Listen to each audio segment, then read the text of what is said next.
नहीं सत्संग भजन नहीं हरि को, श्रवण न राम कथा अनुरागी, कानों से भगवत चर्चा नहीं सुहाती। बस वो बात बताओ जिससे हमारी कामना की पूर्ति हो जाए। जो कहो हवन कर दे। ये हवन से, ये ताबीज बांधने से, ये घोड़े की नाल की अंगूठी पहनने से ये बुरा लगेगा सबको। कुछ नहीं होता, कुछ नहीं होने वाला। पापाचरण करो, पूरा एक टैंकर तेल चढ़ा दो शनि भगवान में, पर तुम्हारा नाश करेंगे। क्योंकि वो तेल से प्रसन्न नहीं होते, वो हरि के शरणागत से प्रसन्न होते। ये सब हरि के अनुचर हैं, सब हरि के अनुचर हैं। जानकी नाथ सहाय करे तो कौन बिगाड़ सके नर तेरो। है ये शुक्र शनिचर राहु केत सब क्षण में वही है तेरे चेरो। जानकी नाथ सहाय करे कौन बिगाड़ सकता है। महाप्रभु हरिवंश चंद्र जी कह रहे, जो पे कृष्ण चरण मन अर्पित तो करी है का नवग्रह रंक। ये बेचारे नवग्रह भिखारी क्या तुम्हारा कर सकते हैं। यदि तुम बादशाह श्री कृष्ण के दास हो तो ये चाहे जिस नक्षत्र में बैठे हो तुम्हारे अनुकूल चलेंगे, तुम्हारे अनुकूल चलेंगे। तेल चढ़ाने की जरूरत नहीं, अपने को चढ़ा दो श्री हरि के चरणों में। और हरि से विमुख हो तो तेल नहीं, तुम चाहे तेल की फैक्ट्री इन्हीं के ऊपर लगा दो। लेकिन ये सेवक हरि के हैं और हरि के तुम विमुख हो तो ये प्रसन्न हो ही नहीं सकते, तुम्हारा पतन ही होगा। पर ये संसार समझता नहीं। भगवान नाम से मतलब नहीं, भगवत आराधना से मतलब नहीं।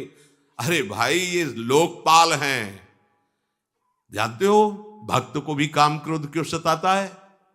ताकत नहीं इनकी प्रवेश कर जाए, अहंकार है इसलिए। और भगवान को अहंकार अच्छा नहीं लगता, इसीलिए भगवान के सब दूत हैं चढ़ बैठते हैं। देख तू कितना बड़ा साधक, कितना बड़ा भजनानंदी, दिखा हमें। अब फेल तो मैं भगवान की शरण, तो हो ना भगवान की शरण। और भगवान की शरण में हो जाए तो यही महासुख प्रदान करने लगते हैं, और कोई नहीं, इन्हीं के लड़का बच्चा है। द्वारिकाधीश के पुत्र रूप में कौन प्रकट हो रहा है? भगवान कामदेव, जो प्रद्युम्न अवतार है, साक्षात कामदेव हैं। कामदेव साक्षात आ रहे हैं। हम प्रभु से विमुख हो, कोई हमारा सहयोग कर सकेगा? कोई नहीं कर सकता। और अगर करने गया तो वो भी उल्टा टंग जाएगा। ये भी बात समझ लो। भगवान देख लो, हम आपको उदाहरण बता रहे कि तो कैसे काशी नरेश, पौंड्रक, ये सब मिलकर भगवान के विरोध में हुए। भगवान ने सुदर्शन चक्र को छोड़ा, काशी नरेश पौंड्रक सबका उद्धार किया। और काशी नरेश का पुत्र था सुदक्षिण, उसने विचार किया कि ये तो बहुत बड़े अपमान की बात है। भगवान शंकर की नगरी में रहता, काशी में महामृत्युंजय है, काल के भी महाकाल हैं। पंडितों से कहा ऐसा उपाय नहीं कि हम द्वारिका को भस्म कर दें। बोले है, भगवान शिव के ऐसे ऐसे मंत्र हैं कि वो तो विनाशकारी भी तो है ना, वो बहुत सुंदर भी है।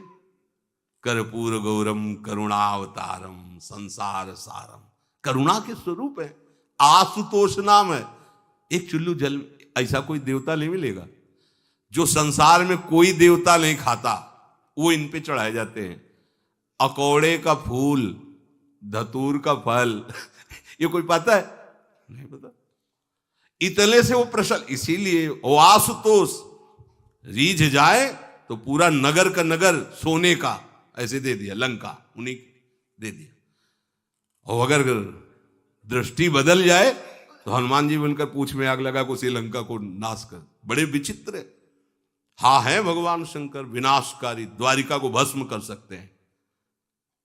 आराधना की सुदक्षिण ने, बड़े बड़े विद्वान बुलाए। काशी तो विद्वानों की नगरी, और ब्राह्मणों की विद्वता तभी सार्थक है जब प्रभु में उसका समापन हो। विद्या कौन? जो भगवान से मिला दे। अविद्या कौन? जो अहंकार माया में लगा दे। तो उन विद्वानों की ये समझ में नहीं आया कि किसके विरोध में मुझे अनुष्ठान में बैठालना है। बैठ गए, अनुष्ठान शुरू किया, तो मंत्रों में ताकत तो है ही। भयंकर कृत्या प्रकट हुई, विश्व का विनाश करने की सामर्थ्य रखने वाली। मंत्रों के द्वारा उसे प्रेरित किया, जाओ द्वारिकापुरी को ही भस्म कर दो। और ये पता नहीं था कि द्वारिकापुरी ब्रह्मा की बनाई हुई नहीं है। सारी की सारी शक्तियां ब्रह्मा की बनाई हुई चीज पर बिगाड़ सकती हैं, लेकिन चिदानंद धाम में इनका तो प्रवेश ही नहीं। अब दूर से द्वारिका में दिखाई दिया, भयंकर ज्वाला में कृत्य आ रही। लोग भागकर भगवान के पास गए, प्रभु कोई भयानक मंत्र से आविष्ट होकर कृत्य आ रही जो नष्ट करना चाहती द्वारिका। तुम्हें घबराने की जरूरत नहीं, ना बताने की जरूरत है। द्वारिका हर समय सुदर्शन से सुरक्षित है, और सुदर्शन कोई जड़ चक्र नहीं है, वो चैतन्य भगवत पार्षद है। जब जहां जैसा अवसर आता है वैसा वो रूप रख लेते हैं। एक को मारना है तो 100 अरे वाले, हजारों को मारना है तो 1000 अरे वाले, और अगर पूरा सिस्टम विनाश करना है तो अनंत अरे वाले सुदर्शन चक्र हो जाते हैं। और जब सेवा ये नहीं होती तो हाथ जोड़े भगवान के पास खड़े रहते हैं। ये कोई जड़ वस्तु नहीं कि तलवार है भगवान की तो तलवारें बनी खड़ी रहेगी, नहीं, पार्षद स्वरूप है। आवश्यकता हुई वही कौमुदी की गदा सुदर्शन, ये सब दिव्य है। पांचजन्य शंख सुदर्शन चक्र सेवा में थे। भगवान ने आदेश किया, देखो क्या है, सुदर्शन चक्र ने दौड़ाया कृत्या को, वहीं चल जहां से आई तू, वहीं ले गए जहां पंडित लोग सब सावधान, मंत्र से अपने को सुरक्षित किए। ये बड़े खतरनाक अनुष्ठान होते हैं, जो मारण अनुष्ठान होते हैं, बहुत खतरनाक होते हैं। मतलब अगर सही माने में वो भगवत आराधक नहीं है तो फिर नष्ट भी कर देंगे, ऐसा नहीं। तो एक प्रसंग आता है कि एक शालिग्राम भगवान को नचा करके पैसे लेते थे। बहुत से लोग इकट्ठा हो गए, तो चमत्कार को देखने वाले संसारिक जन होते हैं, तो ऐसे शालिग्राम रखते, ऐसे करते, शालिग्राम ऐसे ऊपर उठते, ऐसे ऐसे ऐसे ऐसे नचाते, और लोग अरे देखो भगवान इनके इशारे से नाच रहे हैं। ऐसा एक भक्त तो उसी नगर में एकांत में भजन करते थे, बड़े कई शिष्य उनके थे, भिक्षा मांगने हो गए। उन्होंने देखा, आके गुरुजी से, उनका ऐसा भक्त कभी कर ही नहीं सकता। भगवान का भक्त अपने भगवान को प्रदर्शन नहीं बनाता, ये तो कोई तांत्रिक है, भक्त नहीं है। भक्ति की अलग संज्ञा होती है। ये कोई तंत्र सिद्ध आदमी है जो भक्ति का नाटक करके लोगों को ठग रहा है। बोले महाराज फिर आपको चलना चाहिए, क्योंकि हजारों लोग उससे प्रभावित हो रहे। बोले हम गए तो उसका सब बंद हो जाएगा, ये दुकान मकान। बोले चलो ना महाराज, बड़ा ऐश्वर्य जमा हो रहा था, लोग भेंट जा। वो गए, बस अंदर से नाम जप करते हुए जो खड़े हुए, तो कुछ नहीं, कोई भी उसका मंत्र। वो आसपास दृष्टि डाला, कौन आया नया, तो उसी में देखे फटे पुराने कपड़े पहने, तेज से चमकते हुए भक्त। तो उनका तुम चले जाओ यहां से। तो उनका नहीं, हम चले जाने के लिए नहीं आए, हम आपको बताने आए, ये नाटक मत करो। अगर सही आराधना करो इनकी तो ये लोग क्या देंगे, ये तो परम पद दे देंगे, शालिग्राम भगवान है, आप भगवान का ऐसा प्रदर्शन करते हो। अब लोगों का विरोध शुरू हुआ, क्योंकि इतने बड़े संत जब बोल रहे तो सब लोग, अब उसको बहुत बुरा लगा कि हमारी तो सारी दुकान बंद हो गई। अब एकांत में जाकर उसने मूठ का प्रयोग किया। ये मारण होता है मंत्रों से, एक खप्पर में आग जैसी जलती है, उसमें अभिषिक्त करके भेजा जाता है, और जिसके पास भेज दिया गया वो उल्टी में खून, शौच में खून, 2-4 जितना समय रखा गया उसके अनुसार मर जाएगा वो। पर ये साधारण लोगों के, भजनानंदियों के ऊपर नहीं। भजन वाले मत डरे, साप ताप रोग शोक, किसी का श्राप भी आपको छू नहीं सकता। कोई ताप, कोई दोष, कोई रोग, कोई मारण, कोई मूठ, किसी की सामर्थ्य नहीं। राधा राधा राधा, जिनके चरणों में सुदर्शन चक्र बसता है वो है किशोरी जी, जो लाल जो हाथ में रखते हैं ना, श्री जी के चरण चिन्हों में सुदर्शन चक्र है। वो मूठ गई महात्मा की कुटिया के सामने, और बस जैसे मक्खियां भिनभिनाती ऐसी आवाज आई, बस वैसे नाच रही थी बाहर। तो वो डेहरी के पास आए और उनका, हमारे दृष्टि में भगवान की सिवा कोई नहीं, आप में भी भगवत शक्ति है क्या? आप ये नहीं समझते हैं कि निरपराध के लिए मारण किया गया है? हमारे में सामर्थ्य है, हम आपको अभी नष्ट कर सकते हैं। अरे भगवान के नाम में आप जाओ और उनको दंड दो। कोई मंत्र नहीं पड़े थे, मूठ वापस हुई और मुंह से खून, सौंच से, उन्हीं के त्राहिमाम मच गया। फिर उनको लगा कि मुझे जाना चाहिए उसकी रक्षा के लिए। गए, भगवान नाम स्पर्श करते हुए ऐसे माथे पे हाथ, सब शांत हो गया। बोले अब अवसर हम दे रहे हैं, अब नाम जप कर लो, नाटक बंद करो। उस चरणों में गिरा, उसी दिन शिष्य बन गया। तो सुदर्शन चक्र ने कृत्या को नष्ट नहीं किया, वहां द्वारिका में दौड़ाया। जब काशी पहुंची, काशी भगवान विश्वनाथ जी के त्रिशूल में बसी हुई है और शिव की दृष्टि से सुरक्षित है। जो वहां श्रद्धा पूर्वक वास करे उसका मोक्ष अनिवार्य है, तारक मंत्र देकर शिव करते हैं। पर उस कृत्या को सुदर्शन ने नष्ट किया और जितने ब्राह्मण थे सबका राधे राधे, और पूरी काशी में आग लगा दी। तो विश्वनाथ जी मुस्कुराए, नाराज थोड़ी, क्योंकि विश्वनाथ जी ने कह दिया था यदि ब्राह्मण विरोधी कोई है तो हमारा ये मारण काम कर जाएगा। और उनको ये समझ में नहीं आया कि नमो ब्रह्मणे देवाय भगवान का नाम है, वो जानते थे। तो कोई भी भगवत विरोध भाव लेकर के किसी भी देवता की आराधना करके कुछ नहीं होने वाला। किसी भी देवता, एक तांत्रिक बहुत वो संतों को परेशान करता था, धर्म सम्राट स्वामी श्री करपात्री जी महाराज, ये बहुत पुरानी बात नहीं है। उन्होंने संतों ने आगे बताया कि बहुत अपमान कर देता है। उन्होंने कहा ठीक है, गए, हाँ भाई शुरू हो जाओ तुम, जितना तुम्हारे पास तंत्र है हम एक भी मंत्र नहीं बोलेंगे, दंड लिए हुए हम एक भी मंत्र नहीं बोले, हम केवल खड़े हैं, तुम प्रयोग करो। वो जो उसके तंत्र के प्रयोग, नारायण नारायण नारायण नारायण, कुछ नहीं बोले। अब हम प्रयोग करें तो उठा, साष्टांग दंडोत हुआ, बोले आप धर्म सम्राट करपात्री जी हैं क्या? क्योंकि इतनी सामर्थ्य केवल उन्हीं में है जो मुझे रोक सके। दूसरे बोले बंद कर दो, दोबारा शिकायत नहीं आनी चाहिए हमारे पास। तंत्रों में बड़ी सामर्थ्य होती है, लेकिन भगवान में अनंत सामर्थ्य होती है, अनंत सामर्थ्य होती है। इसलिए हमें कभी भी प्रभु से विमुख होकर कोई भी देवता बचा लेगा ऐसा सोचना भी नहीं कि हम किसी की आराधना करके, ऐसा नहीं, वही आपको नष्ट कर देगा। भरत जी को, जड़ भरत जी को पकड़ ले गए जो चोर लोग थे, दस्यु लोग। उन्होंने देवी जी को कहा, बड़ा भ्रम है यार, वो जगत माता है, अम्मा है सारे जगत की, और बकरे की बलि दे लेते, उनका बच्चा बकरा नहीं हुआ क्या? जब जगन माता है, जगदम्बा है, जगद अम्बा है वो, तो क्या ये छोटे छोटे जीवों को जो बलि देते हैं, क्या उनको ये पता नहीं कि ये उनकी अम्मा है? उनके सामने काट रहे हो, मां तो मुझसे प्रसन्न होगी। काट लो, अभी अवसर आएगा तब तुम्हें पता चलेगा। अब वो जो पकड़ के लाया गया था मनुष्य बलि के लिए, तो वो दस्युराज एक बाजार सी लगी थी, उत्सव मनाया गया, उसे कहा गया था जो मनावे सो खाओ। तो जहां जाता अच्छे अच्छे पदार्थ खाता, तो दुकान वाले ने खा ले, थोड़ी देर बाद गड़ासा चले करते। बोले क्यों? तो बोले तुम्हें पता नहीं क्या? बोले नहीं। बोले बलि के लिए लाए गए हो।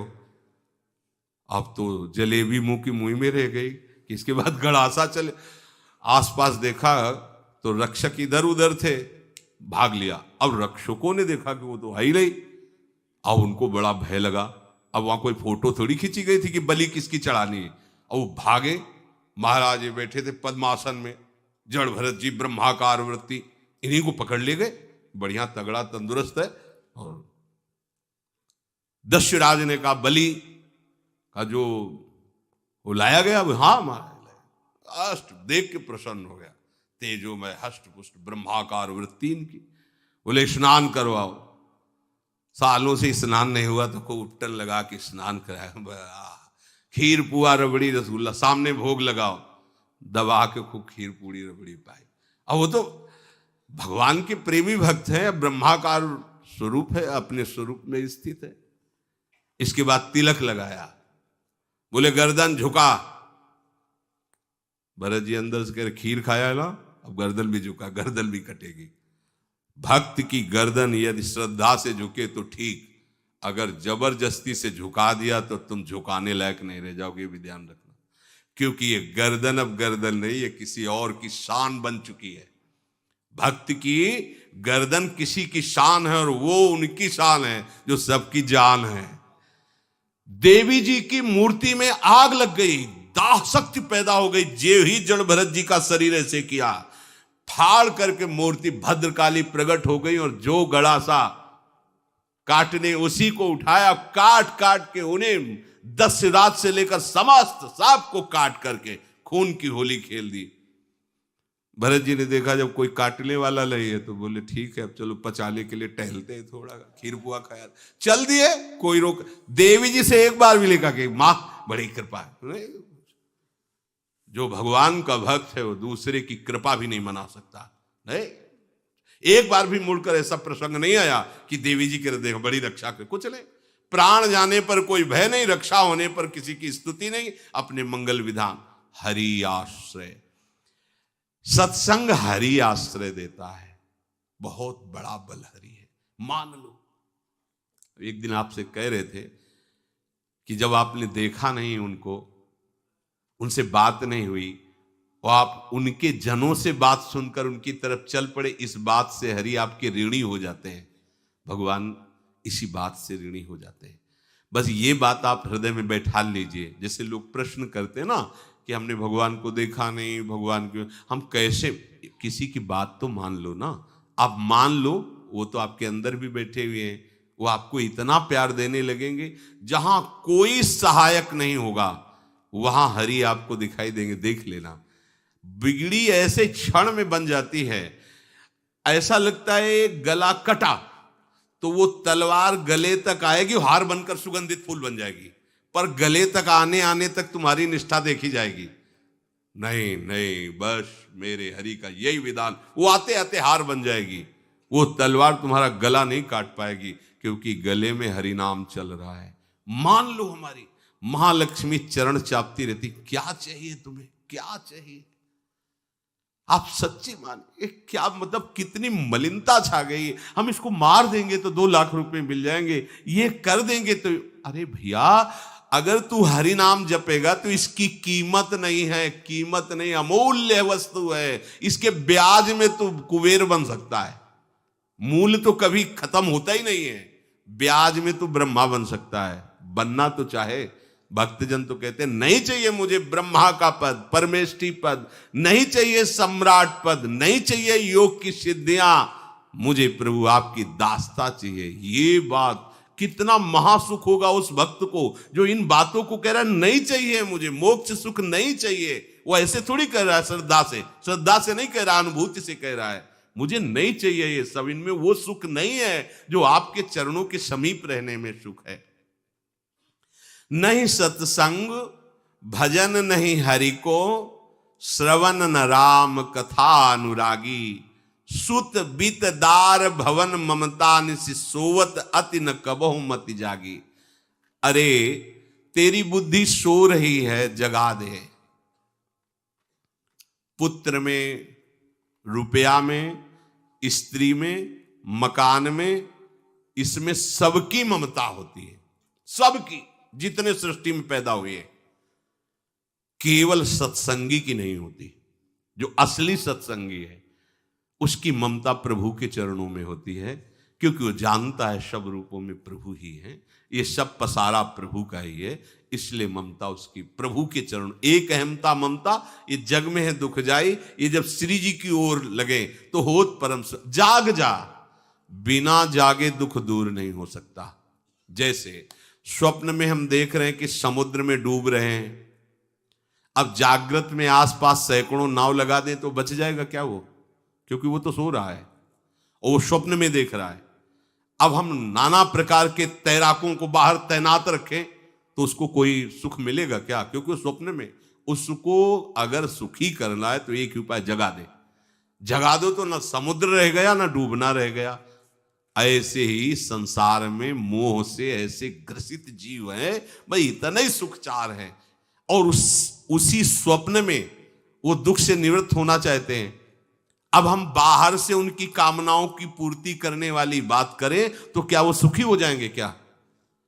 इसीलिए कोई साधु जो भगवत मार्ग का पथिक है वो कभी सपोर्ट नहीं करेगा जाओ ऐसा, वो जाओ ऐसा ही है जैसे उस स्वप्न में समुद्र में डूब रहा है, बाहर से हम जल जहाज नाव तैराक सब लगा रहे हैं, लेकिन वो नहीं सुखी होगा, क्योंकि उसके सुख का कारण तब बनेगा जब स्वप्न हटे।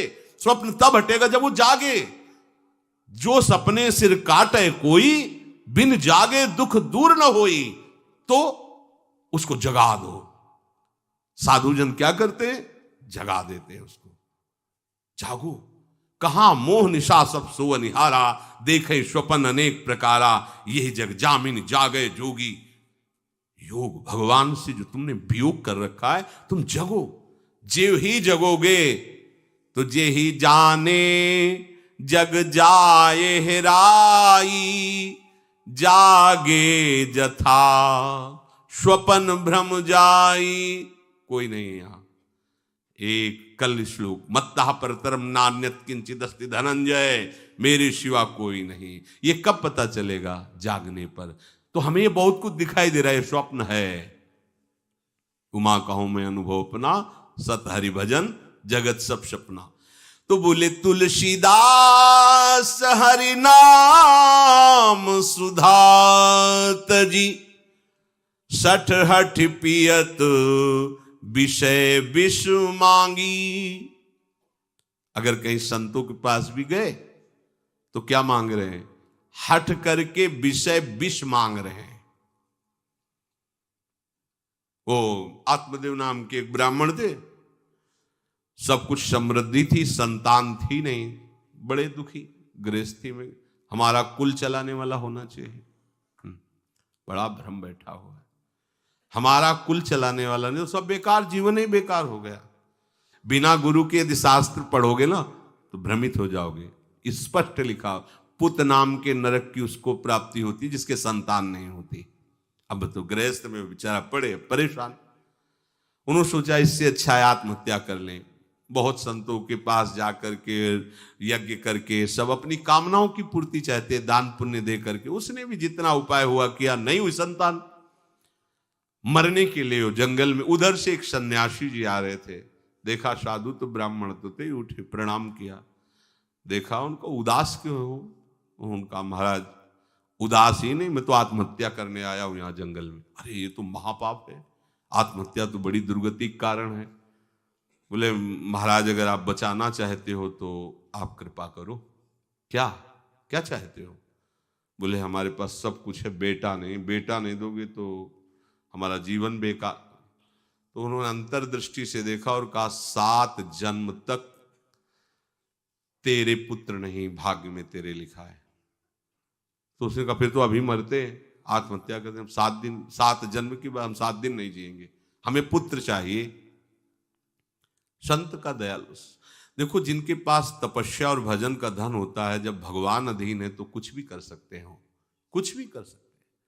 प्रारब्ध मिटाना कोई बड़ी बात नहीं। प्रारब्ध जानते, कोई देवता थोड़ी है, तुम्हारा पीछे का किया हुआ कर्म है। और इधर जोर का भजन है, भजन के प्रभाव से कर्म को नष्ट करने में देर थोड़ी लगती है। ये तो अच्छे शुभ कर्म करो तो तुम्हारा प्रारब्ध बदल जाएगा। भजन का प्रयोग प्रारब्ध बदलने के लिए थोड़ी है। पर वो ऐसा हट किए तो उनका देखो, हट करने से लाभ नहीं मिलता है। उनका हमें उपदेश नहीं, हमें पुत्र चाहिए। अगर आप भगवत प्रेरित होकर यहां आए हो तो आप हमें। तो उन्होंने तपस्या के बल से फल की रचना की और कहा जाओ अपनी पत्नी को ये फल पवा दो और इससे निश्चित पुत्र होगा। बहुत प्रसन्न, अब कामना पूर्ण थी। तो देख लो प्रभाव, देखो कामना का। प्रसन्न हुए आए। धुंधुली नाम था उनकी पत्नी का, नाम भी बहुत बढ़िया था, धुंधुली। वो कहा कि देखो ये फल खा लो, तुम्हारी संतान हो जाएगी। बहुत मीठी बात बोलती थी, मृदुभाषी, कपट हृदय। अलग अलग क्षेत्र होता है, हृदय कपट और मुख में मीठी बात। बहुत संभल के व्यवहार करना चाहिए ऐसे लोगों से। मधुरिया बानी मीठी, क्या मृदुभाषा। नहीं प्रीतम, आप चिंता मत करो, फल ऐसे थोड़ी खाया जाता है, नहा धो के पवित्र होके फिर। हाँ उनका ये बात, तो आप अपने काम में लगो, हम पा लेंगे ऐसा। अब आपको विश्वास है ना? बोले विश्वास तो है, इसमें क्या विश्वास, आप भी तो चाहती ना पुत्र हो। बोले हाँ। वो जो ही गए सो अपनी बहन को बुलाया और कहा सुनो, अभी तो हम 4-5 रोटी कढ़ी चावल सब पा लेते हैं, पूड़ी खीर पुआ। जब गर्भ रहेगा तो पेट तो उसी से भरा रहेगा, तो हमारा भोजन रुक जाएगा। बोले हाँ ये तो बात है। जब पेट बढ़ेगा, अगर घर में आग लग गई तो फिर हम भाग नहीं पाएंगे, तो हम जल जाएंगे। ये निगेटिव सोच वाले लेते। और पंडित जी तो इसी बात में लगे हैं कि गर्भ रह जाए तो क्या करें, तुम्हारा हम खाएंगे तो है नहीं पक्की बात, पर करें तो क्या करें। पंडित जी को कैसे समझो, उनका देखो एक बात है, हमारे गर्भ है, हमारे कई लड़के हो चुके हो, गरीबी है ही है हमारे यहाँ, तुम कुछ पैसा दे देना और ये नाटक करना कि मैं गर्भवती हूं, बच्चा समय होने पर हम पहुंचा देंगे, हम घोषित कर देंगे हमारा बच्चा मर गया। तो पंडित जी को तुम नाटक में बताते रहना कि गर्भ है, बच्चा हो जाए, पंडित जी कह देना बच्चा हो गया है, तो बोले दूध पिलाने की समस्या आएगी, तो बोले ये तुम कह देना कि पहला पहला बच्चा है, हमारे वक्षा स्थल में दूध नहीं, हमारी बहन का था तो मर गया बच्चा, तो उनको बुला लेती तो बात बन जाएगी, बढ़िया बात हो गई। परीक्षा के लिए फल गाय को खवा दो, गाय को खवाया, ठीक समय पर गोकर्ण जी प्रकट हुए, दिव्य तेजोमय बालक, कान केवल वो गाय के, बड़े ही विद्वान और भगवत भक्त संत के द्वारा कहा था 7 जन्म तुम्हारे भाग्य में, बच्चा नहीं तो नहीं है, देखा गाय के हो गोकर्ण जी प्रकट हुए। उधर उनके जो बच्चा पैदा हुआ वैसे ही नाटक के द्वारा पहुंचा दिया गया, वैसे ही पूरा जैसा पहले पक्का हुआ। अब उसने कहा कि हमारे तो स्तनों में दूध नहीं, हम अपनी बहन को बुला लें, उनका बच्चा मर गया। हाँ हाँ हमारा बच्चा स्वस्थ होना, आप बुला लो, उसको हम धन भी देंगे, वो हमारे बच्चे की सेवा कर। अपने नाम से जोड़ करके उसका नाम रखा धुंधकारी, धुंधुली और धुंधकारी, अज्ञान का साक्षात स्वरूप। और जैसे ही वो अवस्था बढ़ती गई तो उसके पापाचरण बढ़ना शुरू हुए, बच्चों के साथ खेलता, खेलते हुए बच्चों को उठा लेता और कुएं में डाल देता, मतलब घोर अत्याचार। गोकर्ण जी हर समय भजन साधन शास्त्र स्वाध्याय, जब और बड़ा हुआ तो माता जी को अपने डंडों से रोज पूजन करता, पिताजी को गाली लात थप्पड़, पिताजी तो रो पड़े।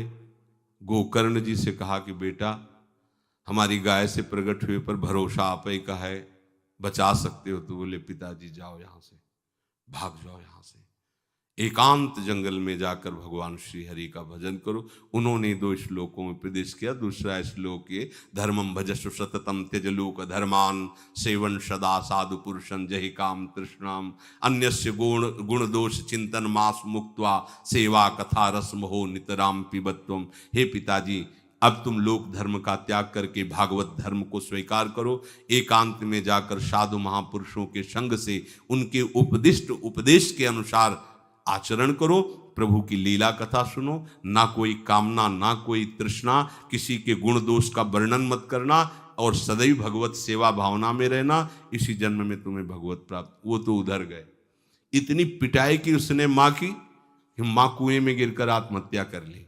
फिर तो मनमानी आचरण, कुछ वैश्याओं को रखा और चोरी करके लाया, वैश्याओं ने सोचा किसी दिन पकड़ा जाएगा ये और हम, तो उसके हाथ पैर बांध दिए, चारपाई में ला के मुख में अंगार ढाल, वो मरा भयानक प्रेत। कामना ने क्या किया, सर्वनाश।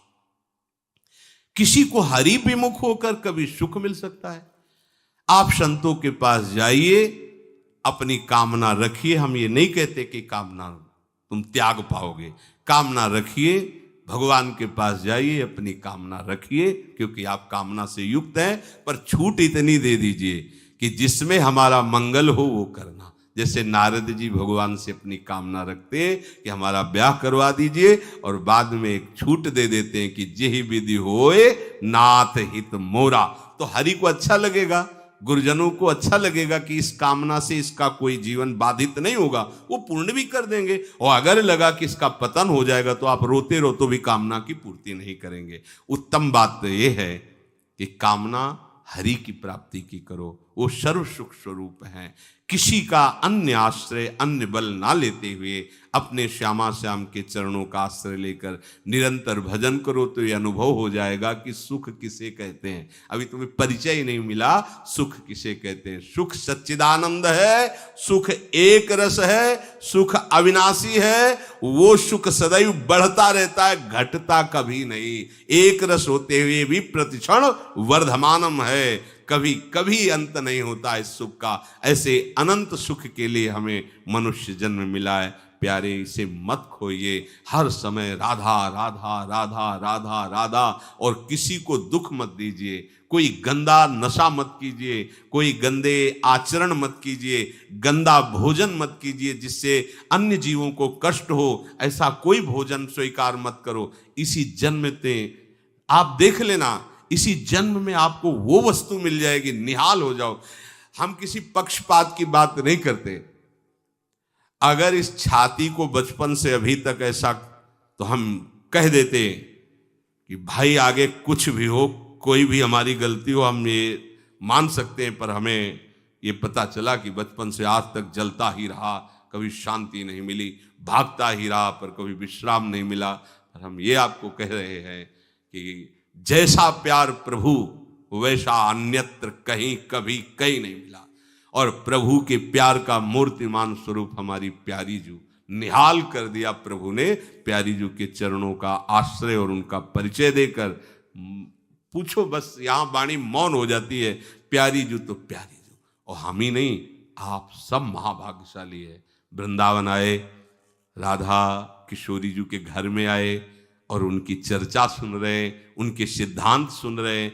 कहीं ना कहीं आपके अंदर उनकी तरफ बढ़ने की इच्छा भी है, ये बहुत बड़ी बात है। बस इस इच्छा को, इस आशा को इतना बढ़ा लो कि कोई इच्छा न रह जाए, कोई आशा न रह जाए, हर समय निरंतर नाम